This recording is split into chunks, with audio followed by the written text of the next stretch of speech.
I recommend that the Philippines file an arbitration case against China over the extended continental shelf claim that we filed on the west coast of Palawan, to which China officially protested.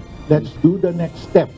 Otherwise, nothing will happen until we die. Hindi kayang talunin ng Pilipinas ang China kung dadaanin sa puwersa ang labanan sa West Philippine Sea. Kaya naman payo ni Justice Carpio, idaan ang usapin sa paraan na siguradong mananalo ang Pilipinas at ito ay sa legal na hakbang. Nitong Hunyo nag-file ng claims ang Pilipinas sa United Nations Commission on the Limits of the Continental Shelf ng Extended Continental Shelf sa West Philippine Sea. Naghain ng protesta ang China ukol dito, kaya hindi magdedesisyon sa issue ang UN Commission hanggat walang nangyayaring negosasyon sa pagitan ng dalawang bansa. We have to bring the dispute to a forum where we cannot lose. If we fight China in the South China Sea, we can never win.